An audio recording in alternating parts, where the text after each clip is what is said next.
এরা গোরখপুরের মুসলমান এবার সাহাবায়ে কেরাম জানায়, ইয়া রাসূলুল্লাহ, ইয়া হাবিবাল্লাহ, দুনিয়ার বড়ের ভিতরে বিচি, এই বিচি তো আমরা ফালায়া দেই, আল্লাহ যে ওই সিদরাতুল মুনতাহার বড়ইটা আমাদেরকে জান্নাতে খাওয়াইবেন, ওই বড়ের ভিতরেও তো বিচি, এই বিচি জান্নাতের ভিতরে তো ফালানোর কোনো জিনিস নাই, জান্নাতে নাপাকের কোনো জিনিস নাই।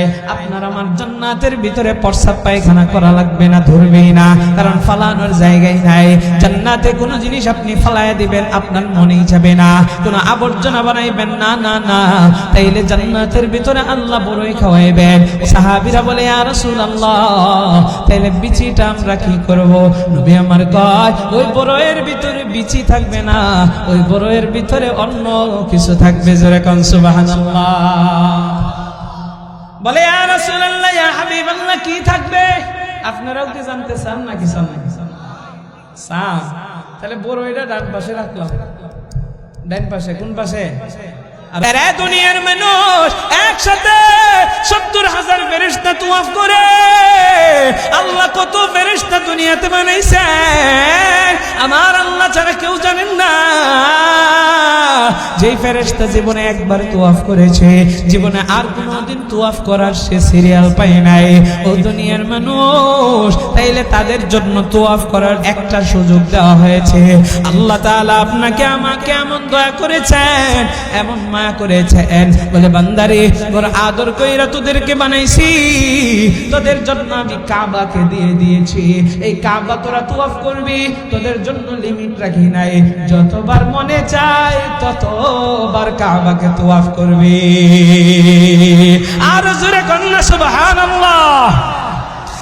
আমাদের প্রভু এক নবীর উম্মত, জীবন বিধানে হইছে বাণী কোরআন, তবে কেন এক নও হে মুসলমান, এক হও করি আহ্বান, তবে কেন এক নও হে মুসলমান, এক হও করি আহ্বান।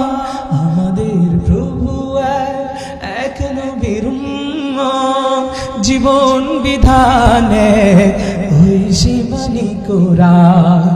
বাইতুল্লাহ, মদিনা শরীফে, উহুদ পাহাড়ে, বদরের মাঠে, তবে কেন এক নও হে মুসলমান, এক হও করি আহ্বান। আমাদের প্রভু এক নবীর উম্মত, জীবন বিধানে হইছে বাণী কোরআন। আমাদের প্রভু এক নবীর উম্মত, জীবন বিধানে হইছে বাণী কোরআন। আমাদের এক হওয়া লাগবে কি লাগবে না? কবে? মরার পরে না মরার আগে? আরে গোরখপুরের মুসলমান, একটু দিলের কানটা লাগায় শুনবেন আর বুঝবেন। আমি আপনাদের সামনে অল্প সময় আলোচনা করব, বেশি কষ্ট আমি আপনাদেরকে দিতে চাই না, রাত গভীর হয়ে গেছে। ও আব্বাজান, ও যুবক ভাই, একটু দিলের কান লাগায় শুনবেন। আল্লাহ তাআলা আমাকে আপনাকে দামি জীবনটা দিয়েছেন, আল্লাহ হায়াতটারে দিয়েছেন। এই হায়াতটারে আপনি আমি হেলাই খেলাই কাটায় দিলে চলবে না। এই জীবনটাকে, এই সময়টাকে আমার আপনার কাজে লাগানো লাগবে। ও দুনিয়ার মানুষ, সময় হারাইয়া আফসোস করলে কিন্তু কোনো লাভ নাই। নবী বলেন, আদ-দুনিয়া মাজরাতুল আখিরাহ, এই দুনিয়াটা হচ্ছে আখিরাতের খেছুরো। আর এই দুনিয়ার মানুষরা, আমি আপনি রিজিকের জন্য, আপনার আমার খাবারের জন্য এই পৃথিবীতে আমি আপনি কিন্তু ফসল আদি উৎপাদন করে, ব্যবসা বাণিজ্য করে, বিভিন্ন ধরনের চাকরি বাকরি করে, ও দুনিয়ার মানুষ রিজিকের জন্য টাকা পয়সা কিন্তু ইনকাম করে। নবী আমার জানায় আর দুনিয়া মাজরাতুল আখিরাহ, এই দুনিয়াটা হচ্ছে আখিরাতের ক্ষেতস্বরূপ। তোমার আমার আখিরাতের জন্য এই দুনিয়া থেকে কামাই করে যাওয়া লাগবে। এই দুনিয়া থেকে কি কামাই করবা? আল্লাহর নবী যে বললেন আখিরাতের ক্ষেত হলো দুনিয়া, এই দুনিয়াতে আখিরাতে বাঁচার জন্য নেক আমল করে যাওয়া লাগবে। ও দুনিয়ার মানুষ, এই দুনিয়াতে যদি এক আমল না কামাই করে, তাইলে সেই দিন কিন্তু আল্লাহর কাছে ধরা খাওয়া লাগবে। আর যদি আল্লাহর কাছে ধরা খাইয়া যায়, আমার আল্লাহ কিন্তু আপনাকে আমাকে বাঁচার কোনো সুযোগ দিবেন না। এ দুনিয়ার মানুষ রে, এই পৃথিবীতে চিরদিন বেঁচে আমি আর আপনি থাকবো না। একদিন এই দুনিয়ার জমিন থেকে আমি আপনি বিদায় নিয়ে চলে যাব। ও দুনিয়ার মানুষ, একটু চিৎকার মেরে বলেন না, আপনার আমার আসল বাড়ি কোথায়? আরো জোরে কন। আপনার আমার আসল বাড়ি কবর। কারা কারা এই পক্ষে হাত তোলেন? একটা দল বার করে, এখানে কয়টা দল আছে? আচ্ছা, হাত নামা। আপনার আমার আসল বাড়ি জান্নাত। কে কে আছেন? হাত তোলেন। আচ্ছা, হাত নামা। দুইবার কারা কারা হাত তুলছেন দেখি? এরা জাতীয় পার্টি। হুজুর আমি আওয়ামী লীগও না, বিএনপি তো না, আমি জাতীয় পার্টি। দুই নৌকাত দিছি পাও। যেটা হইব তো একটা। কারা হাত তুলেনি না, এরা দিয়ে হাত তুলেন। সম্মানিত হাজির, তাহলে এখানে দুইটা দল হয়ে গেছে। এক দল বলতেছে কবর, আরেক দল বলতেছে জান্নাত। তাহলে আমাদের যদি আসল বাড়ি আমরা না চিনি, ধরেন আপনার একটা বাড়ি আছে, বাড়িটা আপনি চিনেন না, ওই বাড়িতে আপনি যাইতে পারবেন? এই কথা কওয়া লাগবে, পারবেন? আপনারা যদি আমার কথা দিয়ে উৎসাহ দেন, তাইলে আমি আলোচনা করতেই থাকবো, করতেই থাকবো, করতেই থাকবো। আর আপনারা যদি কবরস্থানের মতো মুর্দা মানুষের মতো হয়ে যান, তাইলে আমি মোনাজাত করি। এই জন্য আপনাদের আওয়াজ দিতে হবে। এখন আমি একটু দেখতে চাই এই গোরখপুরবাসীর আওয়াজ আছে কি নাই। যুবকদেরকে একদল বানাইলাম, বুড়া আব্বাজানদেরকে একদল বানাইলাম। যুবকরা তোমরা প্রথমে পরীক্ষা দিবা, আব্বাজানরা আপনারা দ্বিতীয়বার পরীক্ষা দিবেন। তাকবীরের স্লোগান হবে। কিসের স্লোগান? তাহলে যুবকরা রেডি? গোরখপুরের যুবকরা রেডি? আব্বাজানরা মুখে তালা লাগান, ওরা কিন্তু আপনাদেরকে হেল্প করবে না। আমি দেখতে চাই, আমি আজকে দেখতে চাই আব্বাজানরা জিতবে ইনশাআল্লাহ গোরখপুরে। হ্যাঁ, যুবকরা রেডি? লিল্লাহি তাকবীর।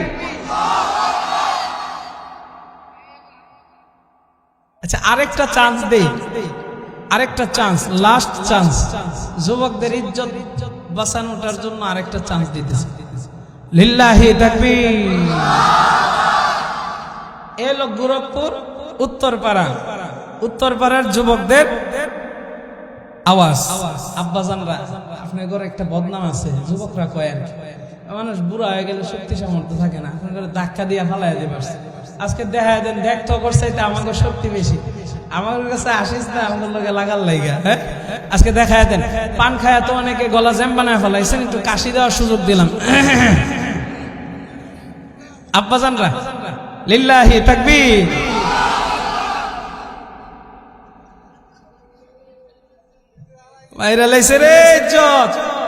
আমি বলতে চাই না কারা পাশ করছে আর কারা ফেল করছে, আমরা সবাই আল্লাহরে খুশি করে দেব। এই রাতের বেলায় আল্লাহকে ডাক দিয়ে একসাথে উচ্চ আওয়াজে লিল্লাহি তাকবীর, নারায়ে তাকবীর। আল্লাহ আমাদের এই স্লোগানকে কবুল করুক, জোরে কোন আমিন। তার মানে আপনাদের আওয়াজ আছে, আমি বুঝতে পারলাম। এই আওয়াজটা লাস্ট পর্যন্ত দেওয়া যাবে তো ইনশাআল্লাহ? মাঝে মাঝে সুবহানাল্লাহ কইবেন, আলহামদুলিল্লাহ কইবেন, আল্লাহু আকবার কইবেন। যদি ঠিক বেঠিকের কথা আসে সাক্ষ্য দিবেন ঠিক বইলা, বেঠিক আসলে বেঠিক কয়ে বলবেন যে না আপনার কথাটা বেঠিক। আওয়াজ দিবেন তো ইনশাআল্লাহ? তাহলে দল আমরা দুইটার ভিতরে ছিলাম, এক দল কয় জান্নাত, আরেক দল কয় কবর। এখন আমাদের আসল বাড়ি চিন্তা হবে। আপনার বাড়ি ধরেন, এই যে আজকের মাহফিলে আমি ঢুকছি তো অন্য রাস্তা দিয়ে, ধুরাইলের রাস্তাটা খারাপ, তা আমি ভাবছি যে এদিক দিয়ে রাস্তা ভালো হবে। তো যাই হোক, আমি মাওলানা আনিস সাহেবের কাছ থেকে জেনে নিয়েছিলাম যে হযরত আমার বয়ানটা কয়টা হবে। তো হুজুর 11টা থেকে 11:30টাই হবে। তো মুমি সিংহের অবস্থা তো আমি জানি, 11:30 বা 12টার সময় প্রধান বক্তা। হ্যাঁ, তো যাই হোক, এই জন্য আমি ওইভাবে আসতেছিলাম নিশ্চিন্ত মনে। আর আজকে তো জানেন ঢাকা শহরে অনেক ঝামেলা গেছে। তো যাই হোক, আলহামদুলিল্লাহ অবশেষে আমার সেক্রেটারি সাহেব মাদ্রাসার সম্মানিত, উনি হেল্প করেছেন, যা এনেছেন এসেছি। এখন দেখেন, এই যে আপনাদের এই জায়গাটা আমি প্রথমে চিনি নাই, তো এই জায়গায় চিনি না দেখে আমি আসতে পারি না। তাহলে আমাদের যদি বাড়ি আমরা না চিনি, ওই বাড়িতে যাবো কেমনে? তাহলে বাড়ি চিনার দরকার আছে না নাই? সম্মানিত হাজিরিন, বাড়ি চিনানোর জন্য কোরআনের একটা আয়াত পড়ে, তারপরে কিছু প্রশ্ন করব, উত্তর দিবেন ইনশাআল্লাহ। আল্লাহ কোরআনে বলেন, ওয়াতিলকাল জান্নাতুল্লাতী উরিসতুমুহা বিমা কুনতুম তা'মালুন। আরে গোরখপুরের মুসলমান, গভীর মনোযোগ, একটু দিলের কানটা লাগায় শুনবেন। ও আমার পর্দার অন্তরালের মা, ও আমার বোনের, আরে আমি শুধু বাবা ভাইদের জন্য বয়ান করছি না, প্রত্যেকটা মানুষের জন্য আমি বয়ান করতেছি। আপনারাও একটু মনোযোগ দিয়ে শুনবেন। এরা দুনিয়ার মানুষরা, আমি আপনি যদি আমার আসল বাড়িকে আপনি আমি না চিনি, তাইলে কিন্তু ওই বাড়িতে আপনি আমি যাইতে পারবো না বাবা। এই জন্য আসল বাড়ি চেনার দরকার। আসল বাড়ি চেনার জন্য কোরআনের আয়াত পড়লাম। ও দুনিয়ার মানুষ, এবার একটু আপনাদেরকে আমি প্রশ্ন করতে চাই, বলেন তো দেখি, আপনার আমার আদি পিতার নাম কি? এই তো আওয়াজ কমে গেছে, জুড়ে বলেন। এরা দুনিয়ার মানুষ রে, আদম নবী আপনার আমার বাবা, আম্মা জান হাওয়া আপনার আমার মা, তাদের ঘর থেকে কিন্তু পর্যায়ক্রমে এই পৃথিবীতে মানুষের আগমন ঘটেছে রে মুসলমান। ও দুনিয়ার মানুষ, এবার আমি আপনাদেরকে একটু বলতে চাই, আদম নবীকে আল্লাহ বানাইয়া সর্বপ্রথম জান্নাতের ভিতরে রাখলেন। আদম নবীকে বললেন, রে আদম, এই জান্নাত হচ্ছে তোমার বাড়ি, এই জান্নাতের যেখানে যাইতে মনে চাই তুমি যাইবা, যা খাইতে মনে চাই তুমি খাইবা, কিন্তু ওয়ালা তাকরাবা হাযিহিশ শাজারা। আপনারা এই বয়ান জানেন, একটা গাছকে ইশারা করে আল্লাহ জানায় দিলেন, এই গাছের নিকটবর্তী হয়ো না, ফল তো খাওয়া দূরের কথা। এক পর্যায়ে শয়তান আদম নবীকে ফলটা খাওয়াইছেন, এটাও আল্লাহ তাআলার বিশেষ হিকমা। আদম নবী যদি ফল না খাইতেন, এই দুনিয়াতে আদম নবী আসতেন না। আদম নবী দুনিয়াতে আসলে তাইলে আদম সন্তানও দুনিয়াতে আসতেন না। আরে দুনিয়ার মানুষরা, সেটা ভিন্ন বয়ান, ওদিকে যাচ্ছি না। আমি যে বিষয়টা বুঝাইতে চাই, আদম নবীকে আল্লাহ ঘোষণা করে দিলেন, তোমার বাড়ি হচ্ছে জান্নাত। ও দুনিয়ার মানুষ, ওই আদম এবং আম্মা জান হাওয়া থেকে আমি আপনি দুনিয়াতে আসছি। এবার একটু প্রশ্ন করব আপনাদেরকে, বলেন তো দেখি, দুনিয়াতেও আমাদের একজন জন্মদাতা পিতা আছে না নাই? তালে তালে জবাব দিতে হবে, আছে না নাই? এ গোরখপুরের মুসলমান, আপনার আমার একজন জন্মদাতা মা আছে, জন্মদাত্রী মা আছে। বাবা এবং মায়ের ঘর থেকে আমরা এসেছি। ও দুনিয়ার মানুষ, ওই মা বাবার যে সম্পদগুলো থাকে, এই সম্পদের ওয়ারিশ সূত্রে সন্তান হয় মালিক। আমি আপনি আমার আপনার মা বাবার ওয়ারিশ সূত্রে সম্পদের বাড়ির মালিক হই, গাড়ির মালিক হই, জমি জামার মালিক হই। ও দুনিয়ার মানুষ রে, তাইলে সন্তান হিসাবে ওয়ারিশ সূত্রে মালিক হই বাড়ি গাড়ির। ও দুনিয়ার মানুষ, গভীর মনোযোগ দেবেন, এদিক সেদিক তাকাইবেন না, আমার দিকে প্রত্যেকেই নজর দেন।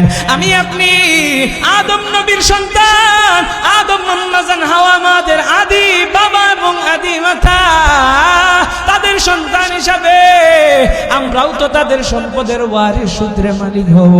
আদম নবীকে আল্লাহ তাআলা জান্নাত বাড়ি হিসাবে দিয়েছেন। এবার একটু জবাব দিবেন, আদম নবীর বাড়ির নাম কি? তালে তালে তো হইল না, জোরে কর। আদম নবীর বাড়ি হচ্ছে জান্নাত, আর আমরা হইলাম আদম সন্তান। আমার আল্লাহ বলেন, ওয়াতিলকাল জান্নাতুল্লাতী উরিসতুমুহা বিমা কুনতুম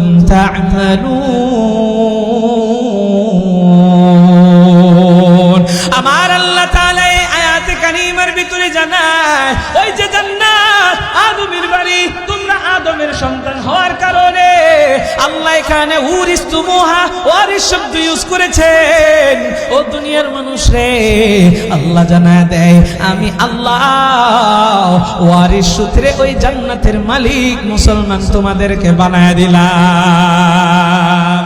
বাড়িতে যায় সুবহানাল্লাহ কয়েন চিল্লা কর। তাহলে ওয়ারিস সূত্রে জান্নাতের মালিক আমি আর আপনি। তাহলে আমাদের আসল বাড়ি কোথায়? আরো জোরে গান। ওই ফিসের মানুষটি কয় না, জোরে গান। জান্নাত আমাদের আসল বাড়ি। তাহলে এবার আসেন, জান্নাত হইল আমাদের আসল বাড়ি, আমরা আছি কোথায়? দুনিয়াতে। আমরা কোথায় আছি? তাহলে আমাদের আসল বাড়িতে যাওয়ার দরকার আছে না? এখন আপনাদেরকে জিজ্ঞাসা করি, আসল বাড়িটা কোথায়? জান্নাত। ওই জান্নাত কোথায় অবস্থিত? কি আজীব আজীব প্রশ্ন করেন। আজকে 4 বিষয় আলোচনা করব, 4টা পয়েন্ট ধইরা। আমি এতক্ষণ বুঝাইলাম আপনার আমার আসল বাড়ি জান্নাত। এবার বাড়িটা কোথায়? এই যে আপনাদের আমার প্রোগ্রাম কোথায়? বলে গোরখপুর। গোরখপুরটা কোথায়? এই গোরখপুরটাই আমি চিনলাম না। তাহলে জানলাম জান্নাত আমার বাড়ি, ওই বাড়ি কই এটাই জানি না। গোরস্থান। ঘুম ভাঙছে এতক্ষণে। সম্মানিত হাজিরিন, আমি এত না পেছায়া তাড়াতাড়ি আলোচনা, যেহেতু অল্প সময় আলোচনা করব, এই জন্য তাড়াতাড়ি একটু সামনের দিকে যাই। ও দুনিয়ার মানুষ, জান্নাত আল্লাহ আমার আপনার জন্য কোথায় বানায় রাখছেন?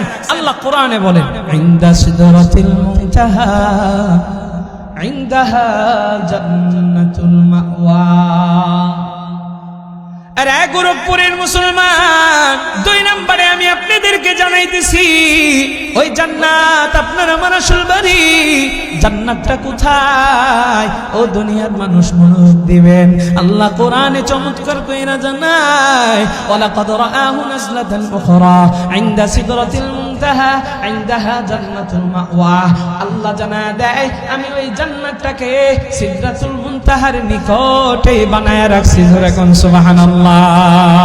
এবার আমি আপনাদেরকে প্রশ্ন করতে চাই, অনেকেই জানেন সিদরাতুল মুনতাহা কোথায়? জানে না। এক বাজান কইবার লইয়াও কয় না, যদি ভুল হয়ে যায় এই ফাইটটা যায়, গানটা তো ঠিকই পারেনি। হ্যাঁ, কত খেলোয়াড়ের নাম জানেন, কত নায়ক নায়িকার নাম জানেন, গায়ক গায়িকার নাম জানেন, মাগা ইসলামের কিছু কিছু বিষয় যেগুলো নিয়ে সর্বদাই উলামায়ে কেরাম বয়ান করেন, আপনারা শুনেন, শুনতে শুনতে পানিবাত হয়ে গেছে, কোথায় এটাই জানেন না। আজীব অবস্থা। আরে দুনিয়ার মানুষ, সংক্ষেপে আমি একটু জানাই দে, আর বললেন না। ওই যে মনোযোগ এদিক সেদিক চলে যায়, আপনি আমি যে মনোযোগ দেই না, উলামায়ে কেরামের জবান থেকে কথা শুনি, এক কান দিয়ে আর এক কান দিয়ে বের করে ফেলি, মাহফিলে শুনি, আবার মাহফিলের ভিতরে ফালায়া থুয়া জায়গা। ও দুনিয়ার মানুষ, একটু দিলের কানটা লাগায়া শুনবেন আর বুঝবেন, আমার আল্লাহ ইনদা সিদরাতুল মুনতাহা, ওই জান্নাতকে সিদরাতুল মুনতাহার নিকটে বানায় রাখছেন। সিদরাতুল মুনতাহা কোথায়? আমার মায়ের নবী, নবী রহমতের নবী জানায় দেয়, ও দুনিয়ার মানুষ রে, এই যে আমি আপনি দুনিয়াতে আছি, আমার আপনার উপরে প্রথম আসমান, এই আসমানের ভিতরে এই যে মহাশূন্যটা রয়েছে, এটা হচ্ছে 500 বছরের রাস্তা। আমি সংক্ষেপে সামনে যাই, প্রথম আসমানটা আবার 500 বছরের রাস্তা মোটা, এরপরে দ্বিতীয় জমিন, ওই জমিনের মাঝখানেও আবার মহাশূন্যটা 500 বছরের রাস্তা, এরপরে দ্বিতীয় আসমান, এটাও 500 বছরের রাস্তা মোটা। এইভাবে যাইতে যাইতে আমার আল্লাহ 7টা জমিন বানাইছেন, আমার আল্লাহ 7টা আসমান বানাইছেন। এই 7 আসমানের উপরে আমার আপনার কাবা, ওই বাইতুল্লাহ বরাবর আল্লাহ তাআলা 7 আসমানের উপরে একটা মসজিদ বানায় রাখছেন, যেই মসজিদের নাম হইল বাইতুল মামুর, ফেরেশতাদের মসজিদ। এই মসজিদে ফেরেশতারা তাওয়াফ করে। আরে দুনিয়ার মানুষ, এক একসাথে 70,000 ফেরেশতা তওয়াফ করে। আল্লাহ কত ফেরেশতা দুনিয়াতে বানাইছেন আমার আল্লাহ ছাড়া কেউ জানেন না। যেই ফেরেশতা জীবনে একবার তওয়াফ করেছে, জীবনে আর কোনোদিন তওয়াফ করার সে সিরিয়াল পায় নাই। ও দুনিয়ার মানুষ, তাইলে তাদের জন্য তওয়াফ করার জন্য কিন্তু একটা সুযোগ দেওয়া হয়েছে। আল্লাহ তাআলা আপনাকে আমাকে এমন দয়া করেছেন, এমন মায়া করেছেন, বলে বান্দারে বড় আদর কইরা তোদেরকে বানাইছি, তোদের জন্য আমি কাবাকে দিয়ে দিয়েছি। এই কাবা তোরা তওয়াফ করবি, তোদের জন্য লিমিট রাখি নাই, যতবার মনে চায় ততবার কাবাকে তওয়াফ করবি। আর জোরে কন্যা সুবহানাল্লাহ। এ গোরখপুরের মুসলমান, ওই বাইতুল মামুর ফেরেশতাদের মসজিদ মায়ার নবী দেখে এসেছেন সবে মেরাজের রাত্রিতে। এই বাইতুল মামুর বরাবর উপরে হচ্ছে সিদরাতুল মুনতাহা। এটা একটা বড়ই গাছ, এই বড়ই গাছটাই হচ্ছে হযরত জিবরাইলের বাড়ি। এই বড়ই গাছের নিচেই হযরত জিবরাইল অবস্থান করেন। জোরে কোন সুবহানাল্লাহ। আরে দুনিয়ার মানুষরা, এই সিদরাতুল মুনতাহার নিকটে বড়ই গাছের নিকটে আমার আল্লাহ জান্নাতটা বানায় রাখছেন। আপনার আমার বাড়ি। দুনিয়ার মানুষ বলেন তো দেখি, ওই যে জিবরাইলের বাড়ি বড়ই গাছ, এই বড়ই গাছের ভিতরে কিছু হয় নাকি জানেননি?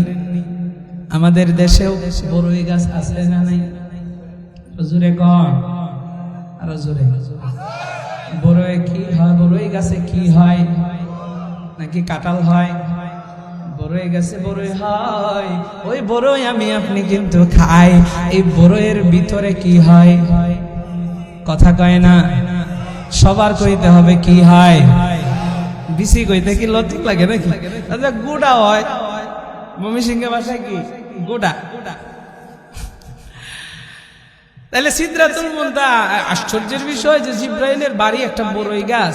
এই বড়ই গাছটা কত বড়, এই বড়ই গাছের ভিতরে কি হয়? নবীজি সাল্লাল্লাহু আলাইহি ওয়াসাল্লাম সাহাবীদেরকে এই বয়ানগুলো করেন। আরে মাশাআল্লাহ, আলহামদুলিল্লাহ, সুবহানাল্লাহ। সাহাবীদেরকে এই বয়ান শুনেন। আল বিদায়া ওয়ান নিহায়া কত চমৎকার করে লেখা হয়েছে। নবীজির এই কথাগুলো শুনি না সাহাবীরা আশ্চর্য হয়ে যায়, জিজ্ঞাসা করে, ইয়া রাসূলুল্লাহ, এই বড়ই গাছের নিচে জিবরাইল থাকে, এই বড়ই গাছটা কত বড় একটু জানতে চাই। নবীজি বলেন, ও সাহাবীরা শোনো, এই বড়ই গাছের এক একটা পাতা যে আছে গাছে, এই পাতাগুলো হাতির কানের লতির মতো বড় বড়। জোরে কোন সুবহানাল্লাহ। বলে, ইয়া রাসূলুল্লাহ, সাহাবীরা তো সমানে প্রশ্ন করে নবীজির জানার জন্য। আল্লাহ প্রশ্ন করায় যাতে সাহাবীরা প্রশ্ন কইরা নবী থেকে উত্তর পায়, এই উত্তরগুলো উম্মত জানতে পারে। সাহাবীরা প্রশ্ন করে, ইয়া রাসূলুল্লাহ, ওই বড়ই গাছ কি শুধু আল্লাহ বানাইছে? বড়ই গাছে কি বড়ই হবে না? আল্লাহর নবী বলেন, হ্যাঁ হবে, ওই গাছের ভিতরে বড়ই হবে। মুহাদ্দিসে কেরামগণ লিখেন যে ওই বড়ই গাছে যে বড়ইগুলো হবে, এক একটা বড়ই মটকার মতো বড় বড়। জোরে কোন সুবহানাল্লাহ। কিসের মতো? জোরে কোন কিসের মতো? মটকা আছে না নাই? এখনো কি আছে? আচ্ছা, মটকার মতো বড় যদি বড়ই হয়, তাহলে বলেন তো দেখি বিচিটা কত বড় হবে? আপনার আমার দেশের বড়ের ভিতরে ছোট্ট একটা বিচি হয়, তাহলে মটকার মতো একটা বড়, এটার বিচিটা অনেক বড় না? কিন্তু ওই বড়ের ভিতরে মনে হয় না বিচি থাকবে। আপনাদেরকে এখন প্রশ্ন করতে চাই, বলেন দুনিয়ার বড়ই যখন খান, বিচি কি খান? তো ফালায় দেন না? তাহলে ওই বড়ই কি আল্লাহ অযথা বানাইছে? ওই বড়ই তো অযথা বানান নাই, আল্লাহ খাওয়াবে। সাহাবীরা বলেন, ইয়া রাসূলুল্লাহ, কোথায় খাওয়াবে? আল্লাহ বলেন, জান্নাতের ভিতরে আল্লাহ তোমাকে খাওয়াবে। যারা কোন সুবহানাল্লাহ। আরে গোরখপুরের মুসলমান, এবার সাহাবায়ে কেরাম জানায়, ইয়া রাসূলুল্লাহ, ইয়া হাবিবাল্লাহ, দুনিয়ার বড়ের ভিতরে বিচি, এই বিচি তো আমরা ফালায় দেই। আল্লাহ যে ওই সিদরাতুল মুনতাহার বড়ইটা আমাদেরকে জান্নাতে খাওয়াইবেন, ওই বড়ের ভিতরেও তো বিচি, এই বিচি জান্নাতের ভিতরে তো ফালানোর কোনো জিনিস নাই, জান্নাতে নাপাকের কোনো জিনিস নাই। আপনার আমার জান্নাতের ভিতরে প্রস্রাব পায়খানা করা লাগবে না, ধরবেই না, কারণ ফালানোর জায়গায় নাই। জান্নাতে কোনো জিনিস আপনি ফালায়া দিবেন আপনার মনেই যাবে না, কোনো আবর্জনা বানাইবেন না, না না। তাইলে জান্নাতের ভিতরে আল্লাহ বড়ই খাওয়াইবেন। ওই বিচিটা কোথায় ফালাবো, ওই বিচিটা কোথায় ফালাবো, প্রশ্নটা বুঝবেন। সাহাবীরা বলে ইয়া রাসূলুল্লাহ, তাইলে বিচিটা আমরা কি করব? নবী আমার কয়, ওই বড়য়ের ভিতরে বিচি থাকবে না, ওই বড়য়ের ভিতরে অন্য কিছু থাকবে। জোরে কোন সুবহানাল্লাহ। বলে ইয়া রাসূলুল্লাহ, ইয়া হাবিবাল্লাহ, কি থাকবে? আপনারাও কি জানতে চান নাকি চান? চান? তাহলে বড়ইটা ডান পাশে রাখলাম। ডান পাশে? কোন পাশে? আরো জোরে কান। লাস্টে মনে থাকলে বলবো ইনশাআল্লাহ। এরা দুনিয়ার মানুষ। তাইলে সিদরাতুল মুনতাহার কথা বলছিলাম। সিদরাতুল মুনতাহার বড়ইটা জান্নাতের ভিতরে আল্লাহ খাওয়াইবেন। ও দুনিয়ার মানুষ, প্রশ্ন এবার কিন্তু দুইটা পাইলাম। বড়ইটাকে রাখলাম যেটা অপশনাল বয়ান, এই জন্য বড়ইটাকে ডান সাইডে রাখলাম। শেষে মনে থাকলে আপনারা বললে বলে দিব। ও দুনিয়ার মানুষ, তাইলে এক নাম্বার প্রশ্ন, আপনার আমার আসল বাড়ি?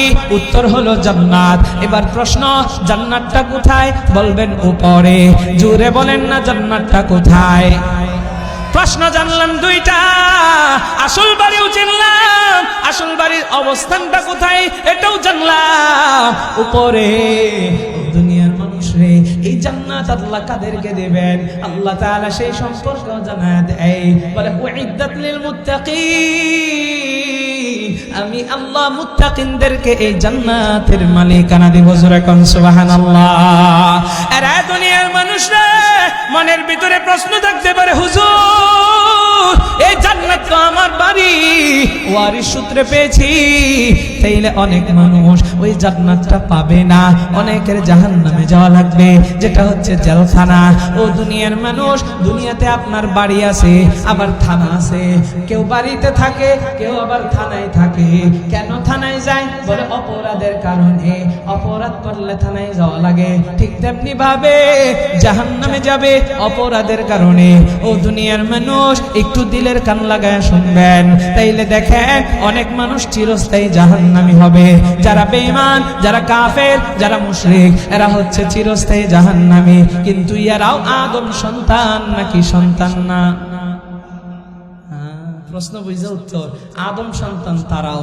তাইলে তারা চিরস্থায়ী জাহান্নামে কেন যাবে? এই কেনর প্রশ্নের উত্তর আমি আপনাদেরকে দিব লাস্টে। এটা রাখলাম বাম সাইডে। কোন সাইডে? কথা কয় না। এরা দুনিয়ার মানুষ। তাইলে আমি আপনি জাহান্নামে যাইয়া আবারও জান্নাতের ভিতরে যাব। যদি গুনাহ করি, যদি নাফরমানি করি, জাহান্নামে ভোগ কইরা এরপরে যাব জান্নাতে। ও আব্বা জান, ও যুবক ভাই, ও দুনিয়ার মানুষ, আল্লাহ একজনকে যে জান্নাতটা দিবেন, মুহাদ্দিসে কেরামগণ লেখেন, যে ব্যক্তিটা নাফরমানি করতে করতে সারা জীবনটা কাটাইছে, কিন্তু তার অনুপরিমাণ ঈমান ছিল, অল্প ঈমান ছিল, সেই ব্যক্তিটা জাহান্নামের আযাব ভোগ কইরা, ও আমার আব্বা জান, ওই জাহান্নাম থেকে যখন বের হবে, হামা গুরি গুরি দিয়া দিয়া দিয়া দিয়া দিয়া দিয়া জান্নাতের ভিতরে যাবে, আমার আল্লাহ ওই বান্দাটারে সবচেয়ে ছোট জান্নাত দিবেন। সেই জান্নাতটাও হবে 10 দুনিয়ার সমান। জোরে কোন সুবহানাল্লাহ। দেখেন একটা জান্নাত কত বড়।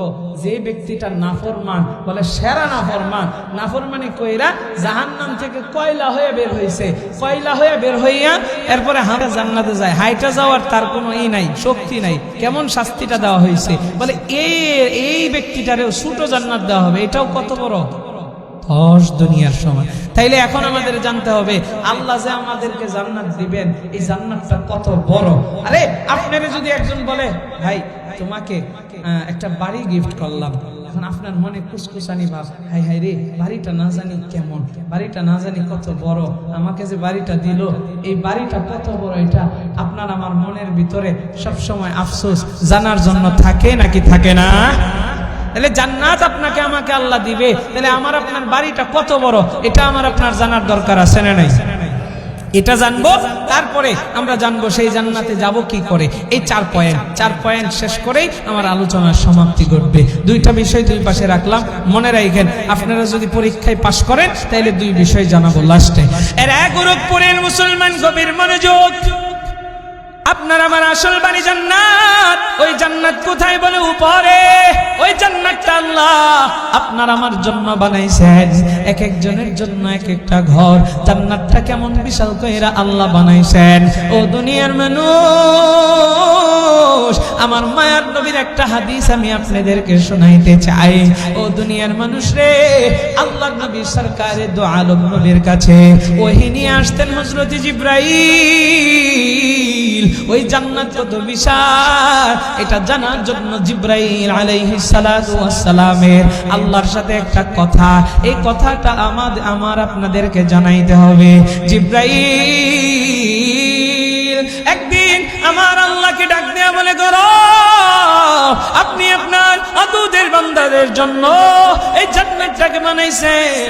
ও আল্লাহ, আমি একটু জান্নাতটারে ঘুইরা দেখতে চাই। ও দুনিয়ার মানুষ, তাফসীরের কিতাবের ভিতরে চমৎকার কইরা লেখা, জান্নাতের নাজ নিয়ামতের মজার করোনা, জান্নাতের বয়ান কত মজা লাগে, জান্নাতে যাইতে কত মজা না লাগবে। জান্নাতের আগ্রহ যদি অন্তরের ভিতরে থাকে, জান্নাত সম্পর্কে যদি অন্তরের ভিতরে ভালোবাসা থাকে, তাইলে কিন্তু আপনার আমার গুনাহ করতে ভালো লাগবে না, কারণ সেই জান্নাত পাওয়ার জন্য মনটা উতাল হয়ে থাকবে। জিবরাইল আল্লাহকে ডাক দেয়া বলে, করো আমি একটু তোমার জান্নাতটারে দেখতে চাই। তুমি আমাকে একটু অনুমতি দাও। ও দুনিয়ার মানুষ, জিবরাইল আল্লাহর কাছে কি কথাটা বলেছেন? আল্লাহ বলেন, আল্লাহর কাছে বলেন, ও আল্লাহ তোমার আদরের বান্দাদের জন্য জান্নাত বানাইছো, তাইলে বলেন ফেরেশতাদের জন্য আল্লাহ জান্নাত বানান নাই নাকি? জিবরাইল তাহলে এই কথা কইলো কেন যে ফেরেশতাদের জন্য আল্লাহ আপনার বান্দাদের জন্য বানাইছেন, আমি একটু ঘুইরা দেখার অনুমতি চাই, তাহলে কি ফেরেশতাদের জন্য বানায় নাই? মানে আল্লাহই জানে। এবার ঠিক আছে, উত্তরটা আল্লাহই জানে। আরে দুনিয়ার মানুষ, জিবরাইল আল্লাহর কাছে এইভাবে বললেন, জিবরাইল উনি একজন ফেরেশতা, ফেরেশতাদের জন্য কি জান্নাত বানান নাই? যদি আপনারা বলেন যে না, তাহলে ফেরেশতারা জান্নাত যাবে না? যাবে না? যাবে। ফেরেশতারা জান্নাতে যাবে, তাদের জন্য জান্নাত বানানো নাই। আবার যদি বলেন জান্নাত ফেরেশতাদের জন্য বানাইছে, তাইলে আমার প্রশ্ন হলো, তাইলে আল্লাহর কাছে সে এইভাবে বললো কেন যে আল্লাহ তোমার আদরের বান্দাদের জন্য বানাইছো, আমি একটু ঘুরে দেখবার অনুমতি চাই, তুমি কি অনুমতি দিবা?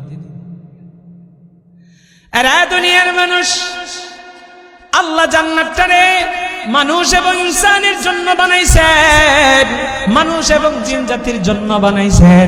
আল্লাহ আয়াতের ভিতরে জানায় দেয়, ওমা খালাকতুল জিন্না ওয়াল ইনসা ইল্লা লিয়াবুদুন।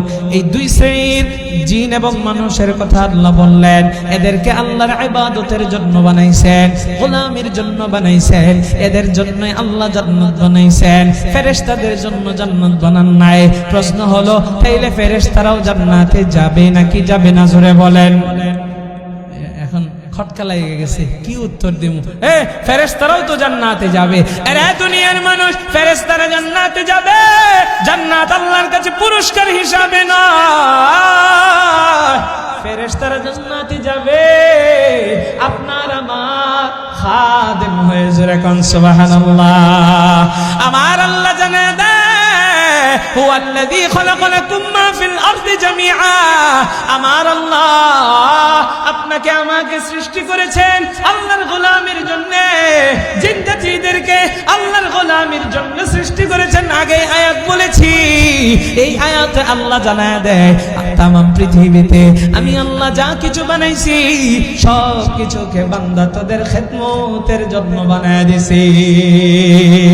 বলেন তো, ওই সূর্য কাদের খেদমত করে? আল্লাহ, আল্লাহর খেদমত করে। হাই রে ওয়াজ কি বুঝতেছে আল্লাহই জানে। সূর্য কাদের খেদমত করে? এই জোরে কোন সবাই। চাঁদ কাদের খেদমত করে? আমাদের। পানি আমাদের খেদমত করে। আরে সব কিছু আমাদের খেদমত করে, জমিন আমাদের খেদমত করে। ফেরেশতারাও আমাদের খাদেম, আমাদের খেদমত করে।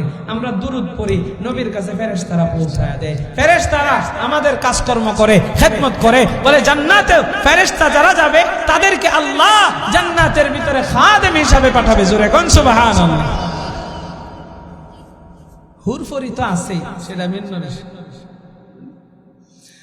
আরে আমার আব্বা জানো, যুবক ভাই গভীর মনোযোগ। তাইলে ওই জান্নাতটাকে আল্লাহ আমার আপনার জন্য কত বিশাল কইরা বানাইছে। জিবরাইল আমিন আল্লাহকে বলে, আল্লাহ একটু ঘুইরা দেখবার চাই। দুইটা বর্ণনা পাওয়া যায়, একটা বর্ণনার কথা যে নাই।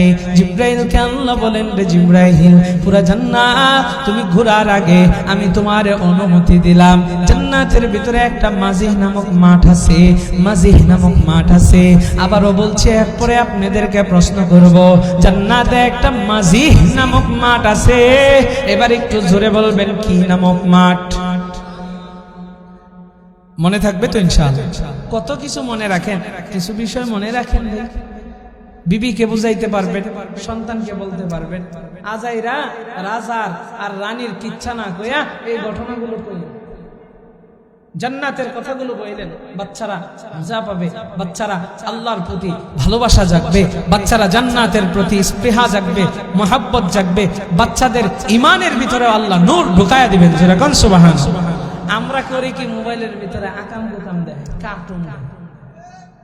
এটা দেখায় বাচ্চাদের মেজাজ সব নষ্ট করে ফেলে, চোখ নষ্ট হয়ে যাইতেছে। 2 দিন পরে চোখ আর ভালো না, চশমা লাগে, কতটি টেকরা হয়ে যায়।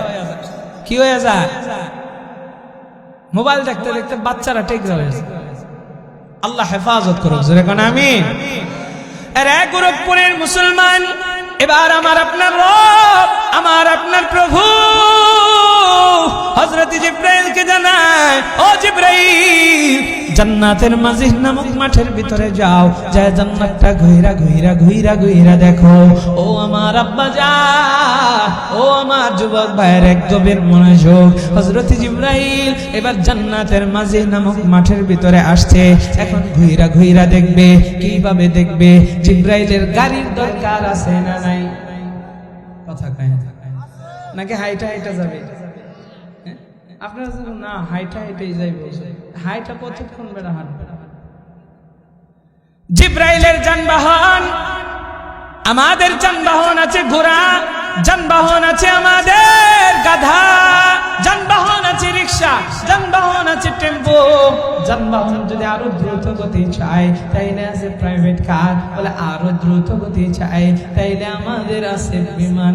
আরো দ্রুত গতি চায় বলে রকেট, হেলিকপ্টার। এইভাবে বিভিন্ন দ্রুতগামী আমাদের যানবাহন আছে। হযরত জিবরাইল আমিন জান্নাতের মাঠটা গইরা গইরা দেখবে। আল্লাহ যে জান্নাতটা আমার আপনার জন্য বানাইছেন, এই জান্নাতের একটা মাঠ জিবরাইল ঘোরার অনুমতি পাইছে। এবার জিবরাইল যাবে। জিবরাইলের যানবাহন কোনো ঘোড়া নয়, জিবরাইলের যানবাহন কোনো ঘোড়া নয়, জিবরাইলের যানবাহন কোনো প্রাইভেট কার নয়, জিবরাইলের যানবাহন কোনো বিমান বা হেলিকপ্টার নয়। আমার আল্লাহ জিবরাইলকে যানবাহন হিসাবে আল্লাহ জিবরাইলকে 600 নূরের ডানা দিয়েছেন। জোরে কোন সুবহানাল্লাহ। 600 নূরের ডানা। আরো জোরে, জোর হলো না। তালে তালে এ গোরখপুরের মুসলমান, জিবরাইল আমিনকে আল্লাহ 600 নূরের পাখা দিয়েছে। মুফাসসিরে কেরামগণ লিখেন, একটা ডানার কেমন পাওয়ার। বলে একটা ডানা যদি এইভাবে ওঠায় আর নিচের দিকে যদি একটা বাড়ি মারে, তাইলে জিবরাইল আমিন 1000 বছরের রাস্তা সামনের দিকে অতিবাহিত হয়। 1000। আরো বর্ণনা পাওয়া যায়, সব বর্ণনা বইলা এটা গোলাটে করতে চায় না, একটা একটা বলে যায়। আর এক গোরখপুরের মুসলমান, হযরত জিবরাইলের আমিন 600 নূরের ডানা আল্লাহ তাকে দিলেন। জিবরাইল আমিনের একটা পাখারি এত এত পাওয়ার, আল্লাহ জিব্রাইলকে বড় পাওয়ার দেয়া বানাইছেন। আল্লাহ সেই সম্পর্ক কোরআনের ভিতরে আয়াত নাযিল করে জানায় দেয়, ইন্নাহু লাকাউলু রাসূলিন কারীম বি কুওয়াতিন ইনদা যিল আরশি মাকিন। ও দুনিয়ার মানুষ, জিব্রাইল আমিন সম্পর্কে আল্লাহ কোরআনে বলেন জি কুওয়াতিন, অধিক শক্তির অধিকারী, এমন শক্তির অধিকারী জিব্রাইল আমিনকে আল্লাহ অসংখ্য শক্তি দিয়েছেন। যে জিব্রাইল আপনার আমার জান্নাতটা ঘুরে দেখবে, এরপরে নবীকে জানাবে, নবী আমাদেরকে জানায় দিয়েছেন। তাইলে ওই জিব্রাইল সম্পর্কে পরিপূর্ণ জ্ঞান আমাদের থাকার দরকার আছে না নাই? আর দুনিয়ার মানুষ, জিব্রাইলের পাখার খবর জানলাম, এবার জানবো জিব্রাইল কত বিশাল দেহ বিশিষ্ট। আমার মায়ার নবী, দয়ার নবী, রহমতের নবী হযরত জিব্রাইল একদিন নয়, দুই দিন নয়, অসংখ্যবার নবীর সাথে সাক্ষাৎ করেছেন, কিন্তু নবীকে একবারও আসল সুরতে দেখা দেয় নাই। বিভিন্ন সাহাবীর সুরতে যাইতেন। ও দুনিয়ার মানুষ, একদিন নবী সাহাব নবী যে আমার জিব্রাইল আমিনকে ডাক দেয়া বলে, রে জিব্রাইল, তোমার সাথে আমার সম্পর্কটা বন্ধুত্বের, এত ভালো সম্পর্ক, একটু জানতে চাই, তোমাকে আমি একটু সরাসরি দেখতে চাই, তোমার আসল সুরতে এই পর্যন্ত আমি দেখতে পারি নাই। আরে জিব্রাইল, তুমি কি তোমার আসল সুরতে আমাকে দেখা দিবানি? ও দুনিয়ার মানুষ, বন্ধু যদি বন্ধুর কাছে আবদার করে, তাইলে সেই বন্ধু আবদারটা রাখার চেষ্টা করে নাকি করে না? আরে গোরখপুরের মুসলমান, আমার মায়ার নবী আবদার করেছে। হযরত জিব্রাইল আমিন বলেন, ইয়া রাসূলুল্লাহ, ইয়া হাবিবাল্লাহ, অবশ্যই অবশ্যই আমি আপনাকে দেখা দেব। আপনি পূব আকাশে তাকায় থাকবেন, আমি আপনার সামনে আসব। নবী আমার পূব আকাশে তাকায় আছেন, চোখের পলক ফালান না। নবী আমার জীবনে জিব্রাইল আমিনকে সরাসরি অর্থাৎ আসল সুরতে দেখেন নাই, তাই নবীর ভিতরে জিব্রাইল আমিনকে দেখার আগ্রহ অনেক বেশি, এই জন্য চোখের পলক তিনি ফালান না, তাকায় আছেন। হঠাৎ করে দেখে পূব আকাশে একটা কালো পর্দা। আমার মায়ার নবী দেখতে পায়, হঠাৎ করে পূব আকাশে একটা কালো পর্দা। আমার মায়ার নবী, দয়ার নবী, রহমতের নবী কিছুক্ষণ পরেই দেখে আবার সাদা হয়ে গেছে। এবার দেখা হযরত জিব্রাইল আমিন নবীর সামনে দাঁড়ানো। নবীর সামনে দাঁড়াইয়া বলে, ইয়া রাসূলুল্লাহ, ইয়া হাবিবাল্লাহ, আপনি কি আমার দেখেছেন? জিব্রাইল আমিনকে নবী ডাক দেয়া কই, রে জিব্রাইল, আমি দেখলাম এটা কালো পর্দা, এটাই কি তুমি নাকি? জিব্রাইল ডাক দেয়া কই, না না না, ইয়া রাসূলুল্লাহ, ইয়া হাবিবাল্লাহ, ও নবী গো, ওই কালো পর্দাটা আমি নয়। নবী গো, ওই কালো পর্দাটা হচ্ছে আমি জিব্রাইলের ডানা। আমি জিব্রাইল আপনাকে দেখানোর জন্য যখন আপনার সামনে আসতে চাইলাম, আমি আমার একটা ডানাকে মেলাইলাম, আমার পা জমিনে, মাথা হচ্ছে আসমানি। আমি একটা ডানা মেলাইছি, একটা ডানাই মাশরিক থেকে মাগরিব থেকে গেছে। এরকম 600 ডানা আল্লাহ আমারে দিয়েছেন। আমি আমার একটা ডানাই ফলাইতে পারি না, আমি আমার বডিটারে এই জমিনের ভিতরে রাখতে পারি না। মাথা হচ্ছে উপরে আর পা হচ্ছে নিচে। ইয়া রাসূলুল্লাহ, আমি আমার বাকি ডানাগুলো কোথায় রাখবো? আমি আমার বডিটারে কোথায় রাখবো? এই জন্য আপনার সামনে আসল সুরতে আসাটা আমার দ্বারা সম্ভব হয় নাই। এই দুনিয়াতে আমি জিব্রাইলের একটা ডানা রাখবো, এটার জায়গায় এখানে না। আল্লাহু আকবার। हकीकत से तू दुनिया बेखबर है, दुनिया की नुमाइश पर नजर है। ओ दुनिया মানুষ, তাইলে জিব্রাইল অনেক ছোট নাকি বড়? মানে কত বড় আল্লাহ ভালো জানেন। ও দুনিয়ার মানুষ, সেই জিব্রাইল জান্নাতে ঘুরবে মাজিহ নামক মাঠে। এবার 600 নূরের পাখা মেলাইছে, স্টার্ট মারছে। ও দুনিয়ার মানুষ, এক বর্ণনায় পাওয়া যায় 70 বছর, আরেক বর্ণনায় 70,000 বছর। আমি 70 বছরেরটাই আপনাদেরকে জানাই। জিব্রাইল আমিন টানা উঠছে। এবার প্রশ্নের জবাব দিবেন, ঘুম ঘুম ভাব দূর করে দিবেন। একটু জবাব দেন। ফেরেশতাদের খাবার লাগে, ফেরেশতাদের বউ আছে, বাচ্চা আছে, টেনশন আছে। ফেরেশতাদের কোনো টেনশন নাই, খাবারের কোনো চিন্তা নাই। এরা খাবার খায় না, এরা ঘুমায় না, ফেরেশতাদের নিদ্রাও না। ফেরেশতাদেরকে আল্লাহ তাআলা আল্লাহর গোলামের জন্য বানায় রাখছে, এরা গুনাহ করতে পারে না। ও দুনিয়ার মানুষ রে, এই ফেরেশতাদেরকে আল্লাহ যেই কাজে নিয়োজিত করেছে সে ওই কাজের ভিতরে ব্যস্ত আছে। হযরত জিবরাইল আমিন খাবারও লাগে না, ঘুমানো লাগে না, স্ত্রীর টেনশন নাই, সন্তানের টেনশন নাই।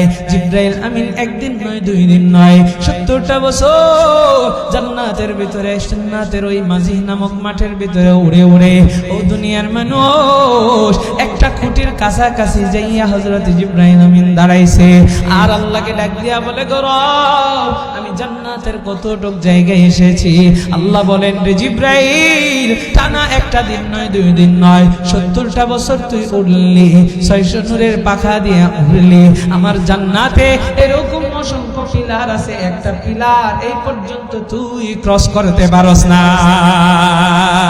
আর জোরে কন্যা আল্লাহু আকবার।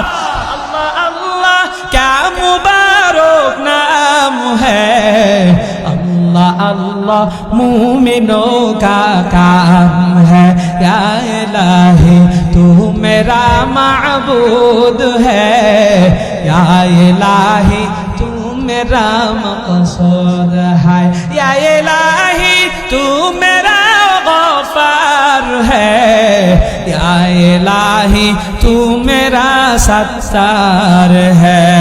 একটু জোরে বলেন না আল্লাহু আকবার। ইমানের পাওয়ার দিয়ে কন্যা আল্লাহু আকবার। এ দুনিয়ার মানুষ রে, তাইলে আল্লাহ আপনারে আমারে যে জান্নাতটা দিবে, এই জান্নাতটা বড় নাকি ছোট? আর জোরে কন, ওই জান্নাতে যাইতে মনে চাই কি চাই না? কাদের কাদের চায়? 2টা হাত তুলে আপনারে দেখা দেন। লিল্লাহি তাকবীর, লিল্লাহি তাকবীর। হাত নামান, তাহলে জান্নাতে সবাই যাইতে চায়। এবার বলেন, আমাদের আসল বাড়ি কোথায়? সবাই ইস্তেগফার করেন, দোয়া করে দেন। তাহলে আওয়াজ আসতে দিছেন কেন? বলেন, আসল বাড়ি কোথায়? ওই জান্নাত কোথায়? আসমান। ওই জান্নাত কোথায়? আর জোরে, জান্নাত ছোট না বড়? আমাদের বাড়ি ছোট নাকি বড়? কত বড় আল্লাহই ভালো জানেন, আল্লাহু ওয়া রাসূলুহু আ'লাম। সাহাবীদের জবাব, ও দুনিয়ার মানুষ, তাইলে আপনারা বলেছেন আমাদের বাড়ি হচ্ছে উপরে, আমরা আছি কোথায়? কথা কয় না? আরো জোরে। আপনারা কি রাগ টাগ করেন? কষ্ট পাইতেছেন? ঘুম ধরছে?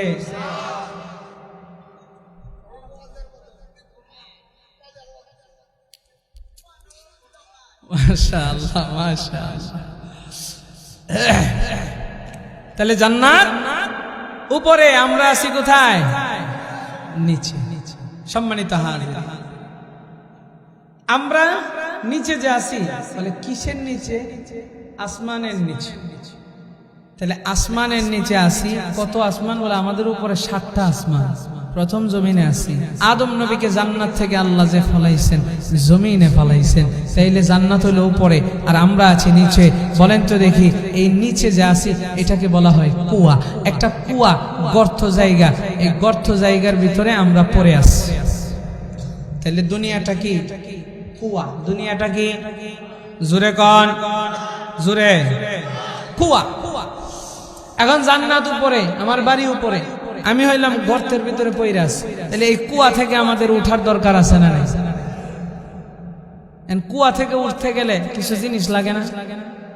আগের কালে তো এখানে কুয়া ছিল, হ্যাঁ, এখনো আছে।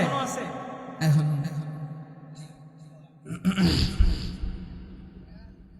আমার নানার বাড়ি তো এইদিকে, চিনেন নাকি আমার অনেকে? আমার নানার বাড়ি চাঁদশ্রী। চাঁদশ্রীর মোহাম্মদ আলী, উনি হচ্ছেন আমার জানা ধুরাইল। তো আমার নানার বাড়ির পাশে আমি ছোটবেলায়, আমরা তো ঢাকাতে টঙ্গী চেরাগালিতে আমার বাড়ি। তো যখন নানার বাড়িতে বেড়াতে আসতাম, এখন আসা হয় না যেহেতু নানি মারা গেছে। প্রোগ্রামে আসলে একটু সাক্ষাৎ করে যাই, নানার চেহারাটা দেখে যাই, কিছু হাদিয়া দিয়ে যাই। এই যুবকরা, বাবা মাকে টাকা পয়সা দিবা, নানা আছে, নানি আছে, দাদা আছে, দাদি আছে, টাকা পয়সা দিবা, ওনারা তোমাদেরকে দোয়া দিবে, যেই দোয়া তুমি অন্য জায়গায় পাইবা। এটা যুবকদের কাছে বলে দিল। বাবা মা যারা আছে দুনিয়াতে, তার জান্নাতটা আছে। আল জান্নাতু তাহতা আকদামিল উম্মাহাত। মা বাবার পায়ের নিচে সন্তানের বেহেশত। এখন আপনি বেহেশত পাইবেন কেমনে? মা যে জায়গায় দাঁড়ায় আছে ওই জায়গায় মাটি খুইরা বেহেশত পাইবেন। মা বাবার খেদমতের মাধ্যমে আপনার বেহেশত আল্লাহর কাছ থেকে ছিনায় নিতে হয়। মা বাবা আপনার আছে তো জান্নাতটা দুনিয়াতে এখনো কামাই করার সুযোগ আছে। মা যার নাই, বাবা যার নাই, জান্নাতটা দুনিয়াতে কামাই করার সুযোগটা তার হারায় গেছে। এজন্য যুবকরা, মা বাবারে মূল্যায়ন করিস। যে ব্যক্তিটা ইতিম তারে জিজ্ঞাসা কেমন লাগে। নবীজি ইতিম ছিলেন, বাবা ছিলেন না, বাবাকে খুঁজতেন। নবীজির মাও একটা সময় মারা গেল, নবীজি জনমের মতো ইতিম হয়ে গেল। ইতিমের দুঃখ কষ্ট আমার নবী কি সেটা বুঝতেন। যারা অরিজিনালি ইতিম, মা বাবা চলে গেছে, এরা জানে যন্ত্রণাটা কত কঠিন। বাবার মতো বট বৃক্ষ কেউ নাই রে, মায়ের মতো জনম দুঃখিনী একটা মানুষ কেউ নাই। তোমার খবর স্ত্রী না নিলেও মা নিঃস্বার্থ ভাবে নিত। আহা, তাহলে মা বাবার খেদমত করবেন তো ইনশাআল্লাহ। যারা মা বাবার সাথে বেয়াদবি করছেন, মা বাবার নামে বেশি বেশি করে দান সদকা করবেন। মা বাবার কাছে, কবরের কাছে যাইয়া জিয়ারত করবেন, মা বাবার কবরের পাশে দাঁড়ায় মাফ চাইবেন। বাবা, ও মা, তোমার সাথে বেয়াদবি করছিলাম, তোমার জন্য আজকে দান করতেছি, দোয়া করতেছি। শুনতে পা। সম্মানিত হাজিরিন, এই যে দেখেন মাদ্রাসাগুলো হয়, এই মাদ্রাসার মাহফিলগুলো হয়, মাদ্রাসায় কোরআন পড়ানো হয়, দিন পড়ানো হয়। আপনাদের কাছ থেকে চায়া চায়া চায়া চায়া কিন্তু মাদ্রাসাগুলো কালেকশন করে, যে কষ্টটা করে আপনারা দিতে চান না। আসলে আমি একটা কথা মাঝে মাঝে বলি কি জানেন, যে মা বাবা সম্পদ আপনি ভোগ করতেছেন, মা বাবা কষ্ট করে গোটা জীবনটা শেষ করে দিয়ে আপনার জন্য সম্পদ রেখে গেল, নিয়ে যাইতে পারলো না কবরে। সেই মা বাবার নামে হুজুরা বলে যে একটু দান করেন, দিতে চান না। আরে আপনিও তো একদিন মরবেন, আপনার সম্পদও তো আপনার সন্তানের জন্য রেখে যাচ্ছেন। আপনার সন্তান আপনার সম্পদ খাবে, আপনার জন্য 1 টাকাও দান করবেন, আপনি যেরকম পেয়েছেন। অথচ কবরে যাইয়া তাকায়া থাকবেন, আরে আমার সন্তানটা আমার জন্য একটু দান করে কিনা, আমার জন্য একটু পাঠায় কিনা। এই জন্য মা বাবার নামে মাদ্রাসা হোক, মসজিদ হোক, যে কোনো জায়গায় দান সদকা করবেন তো ইনশাআল্লাহ। তাহলে বলতেছিলাম কোনটা, ওই যে আমরা আছি এখন কুয়ায়, কুয়া থেকে আমাদের ওঠার দরকার। ওই কুয়া থেকে ওইটা আমরা জান্নাতে যাব। বলে কেমনে? কুয়া থেকে ওঠার জন্য কয়েকটা সুরত আছে, বলে 4টা সুরত। কয়টা সুরত? 4টা জিনিসের প্রয়োজন। কুয়া থেকে ওঠার জন্য কয়টা জিনিসের প্রয়োজন? 4টা। 1 নাম্বার, কুয়ার ভিতরে রশ্মি ফালাতে হবে, রশ্মি। 2 নাম্বার, রশিটা মজবুত হতে হবে। 3 নাম্বার, রশির ভিতরে শক্ত করে ধরতে হবে। 4 নাম্বার, রশিটা ধইরা টান দিতে হবে। তাইলে কুয়া থেকে উঠার আমরা 4টা পদ্ধতি পাইলাম, বা 4টা জিনিস পাইলাম, বা 4টা জিনিসের প্রয়োজন পাইলাম। সম্মানিত হাজিরিন, তাহলে আমরা দুনিয়া নামক কুয়ার ভিতরে আছি, আমাদের রশ্মি ফালানো আছে।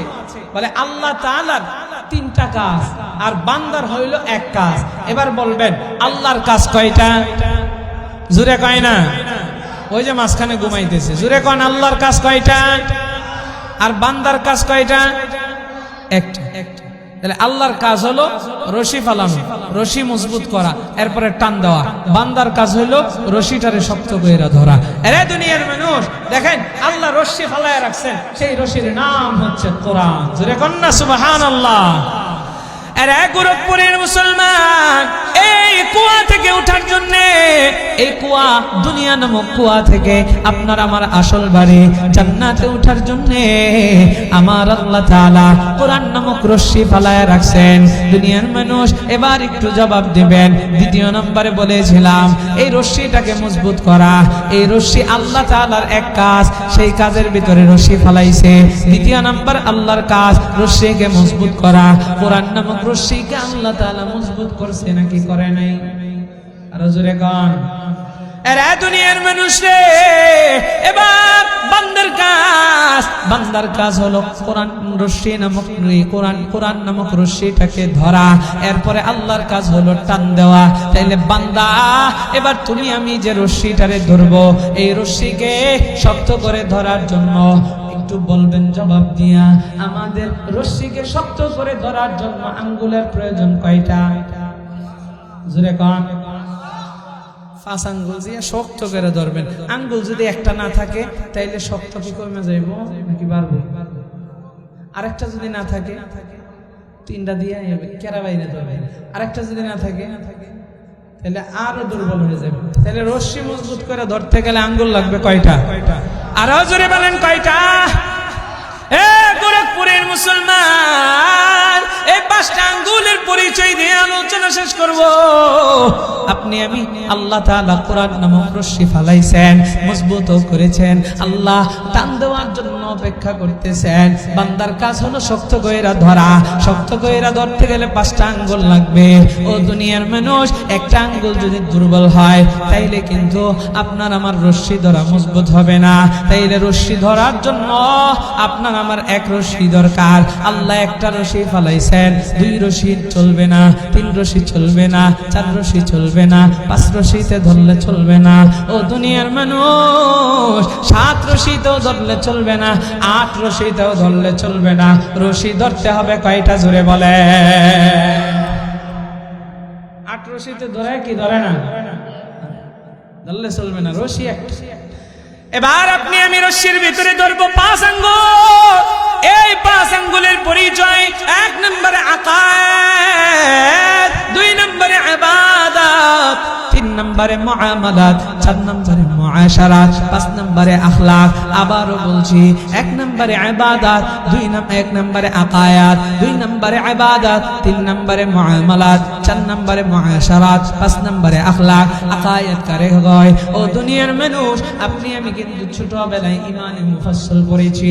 আমানতু বিল্লাহি ওয়া মালাইকাতিহি ওয়া কুতুবিহি ওয়া রুসুলিহি ওয়াল ইয়াউমিল আখির ওয়াল কদরি খাইরিহি ওয়া শাররিহি মিনাল্লাহি তাআলা ওয়াল বা'সি বা'দাল মাউত। আমি আপনি ঈমান আনলাম, বলে কিসের উপরে?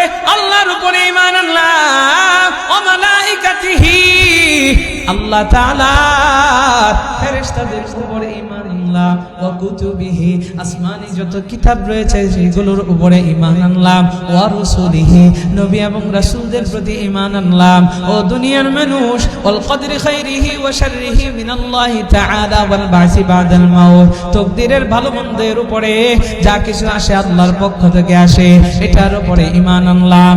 আপনার আমার মরারে আবার কিন্তু আপনার আমার আল্লাহর সামনে উঠা লাগবে, এটার উপরে ঈমান রাখলাম। ও দুনিয়ার মানুষে, এইগুলো হচ্ছে আকায়েদ। আপনার আমার ঈমান মজবুত রাখার জন্য এই আকায়েদগুলোর উপরে আপনার আমার বিশ্বাস রাখা লাগবে। একটা যদিও বিশ্বাস করেন, অনেক মানুষ আছে তাকদীরকে বিশ্বাস করে না, ভালো মন্দ এটাকে বিশ্বাস করতে চাই না। দুনিয়ার মানুষ, যদি একটা দুর্বল হয় তাইলে আপনার আমার এক আঙ্গুল দুর্বল হয়ে যাবে। এই জন্য আপনার আমার আকায়েদ, আকীদা মজবুত রাখার দরকার আছে না নাই? আমরা সব কিছু সইতে পারবো, আকীদা এই বিষয়গুলো একটু সাফ রাখবো, তাইলে কিন্তু আঙ্গুলটা দুর্বল হয়ে যাবে। দুর্বল হইলে রশি মজবুত করে ধরতে পারবেন না। সংক্ষেপ করে করে সামনের দিকে যাচ্ছি।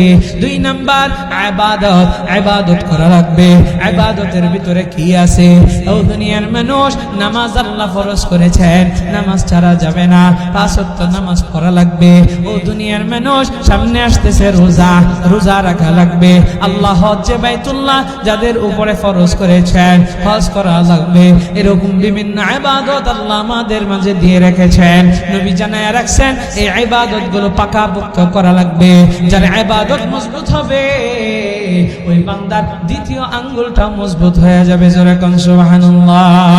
আরে দুনিয়ার মানুষরা, তাইলে আমরা বেশি বেশি ইবাদত করব। আমাদের ভিতরে নামাজ ছাইরা দেয় অসংখ্য মানুষ রয়েছে। রোজার মাস আসলে রোজা রাখলে কষ্ট লাগে, রোজা রাখা যাবে না। দুনিয়ার মানুষ রে, আপনার কিন্তু একটা আঙ্গুল দুর্বল হয়ে যাবে, জান্নাতে উঠতে পারবেন না, রশিদ ধরতে পারবেন না। রশিদ যদি ধরেও আল্লাহ টান দেবেন, আপনি পয়রা যাইবেন। দুনিয়ার মানুষ একটু দিলের কানটা লাগায় শুনবেন আর বুঝবেন। 3 নাম্বার মুআমালাত, আপনার আমার লেনদেন। দুনিয়ার মানুষ রে, এই সমাজে অসংখ্য মানুষ আছে যার লেনদেন ঠিক নাই। আছে না নাই? আরো জোরে গান। একজন আরেকজনের কাছে ধার নিছে টাকা, ভাই দে, কালকে দিয়ে দিমুনি। আরে ওই কালকে আর আসে না। যে ব্যক্তি ধার দিছে এ চিন্তা করে, হাই রে আমি তারে ধার দিয়া বড় ভুল করলাম, তোর লেনদেন ভালো না, তোর আঙ্গুল কিন্তু 3 নাম্বারটা নষ্ট হয়ে যাবে। দুনিয়ার মানুষ, এই জন্য আজকাল মানুষ ধারও দিতে চায়, অথচ ধার দেওয়া কিন্তু একটা সবের কাজ। ধার যে দেয় এই ব্যক্তির স্যান্ডেল এক জোড়া নিজ দিয়ে ক্ষয় হয়ে যায়, ধারের টাকা তুলতে যায়। একবার চিন্তা করে, হাই রে আমি যারে ধার দিছি মনে হয় হেই আমার কাছে টাকা পায়। বুঝেন নাই? তার কাছে চাইতে চাইতে আপনার কাছে এক সময় মনে হয় যে আমি তার কাছে চাইতেছি, আমি বড় অভাবে আছি ভাই। এই জন্য বর্তমানে কেউ ধার দিতে চায় না, লেনদেন বাকি খাই দোকান থেকে। বেচারা হাল খাতা দেয়, 20-30 হাজার টাকার 50 হাজার টাকার মিষ্টি খাওয়ায় আপনারে, তাও আপনি টাকা দেন না। এত খারাপ লেনদেন হয়েছে। এই জন্য মানুষ মানুষের উপর থেকে বিশ্বাস চলে গেছে, বিশ্বাস চলে গেছে। আরে দুনিয়ার মানুষ, তাইলে আপনার আমার লেনদেন ভালো হওয়া লাগবে। 3 নাম্বার বললাম, এবার 4 নাম্বার মুআশারা। আপনার আমার ব্যবহার ভালো লাগবে।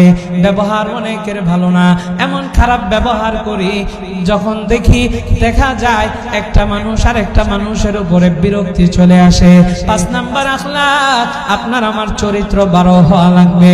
দুনিয়ার মানুষরে এই 5টা কাজ যাদের মজবুত হবে,